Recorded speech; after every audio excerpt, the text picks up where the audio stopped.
on Earth series, a major report just out from the UN focuses on the key role of our food and land use in fighting climate change. Scientists outlined the results of the two-year study this morning in Switzerland.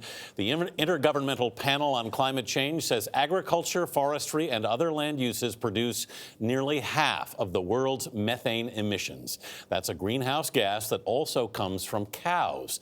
Adriana Diaz is on a cattle ranch in Greeley, Kansas. Adriana, what are ranchers there telling you? Well, Anthony, good morning. Ranchers say it's not efficient to eat less meat as a way to fight climate change. To give you some context, one study says that going vegan for a year will reduce your carbon footprint by half as much as avoiding a single flight to Europe. Still, today's report says that changing your diet can help fight global warming, though many ranchers think the cow climate change connection is overblown. Rancher Brandy Buzzard says the cattle she raises for beef are part of the solution to climate change, not the problem. When cattle graze on grass pastures, they are actually improving the grass and what they're grazing on. We are doing everything we can to improve our environmental footprint. That footprint, according to today's report, contributes to the 44% of methane emissions that come from agriculture, forestry, and human land use.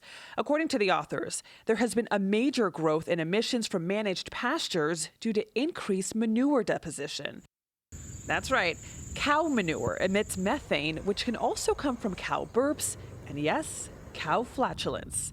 Electricity generation and transportation, like car emissions, make up the majority of U.S.-produced greenhouse gases, but cows account for 2.6%. So I think that we can make more impactful changes in our lives through recycling or walking to work or using public transportation than we can by actually changing what we eat, because it will have such a minimal impact.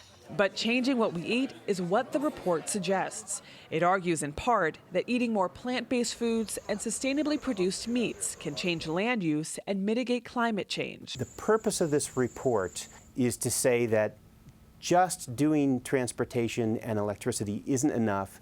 We need to also think about our land use, and we need to think about agriculture. That's why some dairy farms, like this one in California, are trapping methane from manure under tarps and converting it to fuel for trucks.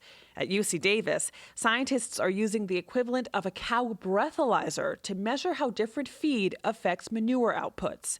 UC Davis professor Frank Mitlerner studies livestock and air quality. He and the new report want Americans to also focus on the emissions wasted on food they don't consume. 40% of all food produced in this country goes to waste. And you know who the main culprit is? You and I. So if you're really concerned about your personal environmental footprint around food, well, waste less. Some ranchers we spoke to say they do believe in climate change and they're trying to combat it, but they think the Earth is being impacted by changing weather patterns, not global warming. Still, today's report says that temperatures over land have increased nearly 3 degrees Fahrenheit compared to pre-industrial levels. Dana? Adriana, certainly seeing that it's not just one thing that may be enough. Thank you.